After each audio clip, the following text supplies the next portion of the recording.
Okay, let's get into the chords to Tears in Heaven. It's in the key of A major.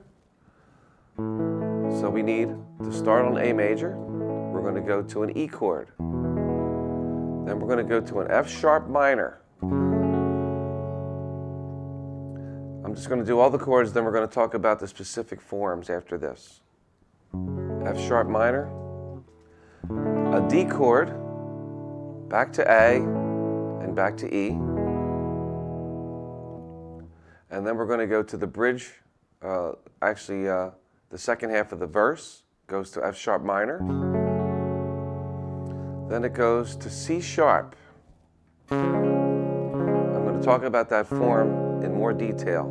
If you're not familiar with C sharp, I'm going to teach you how to play it. I'm going to show you an easy way of playing it. Here's another way of playing C sharp. Then we go to A7th, a very simple open A7th, a 2-finger form of it. And then a bar chord of F sharp, 7th. B minor is also a bar chord.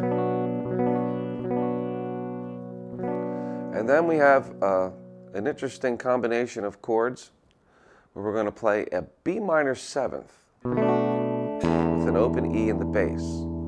So this would be a B minor 7th slash E.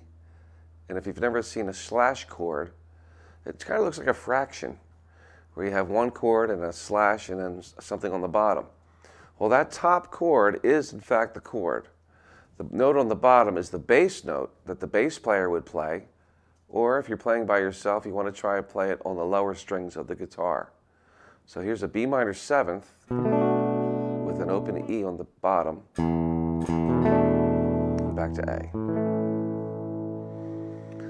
All right, then there is a bridge. The bridge starts on C.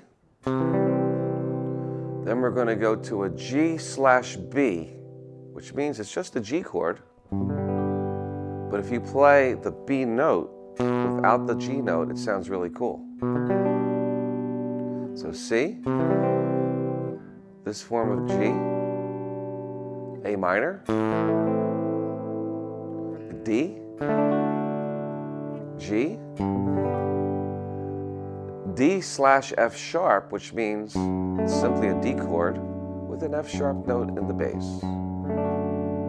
E minor, repeating that C, repeating that G slash B, A minor to a D, G, another D slash F sharp, E major, and that covers all the chords.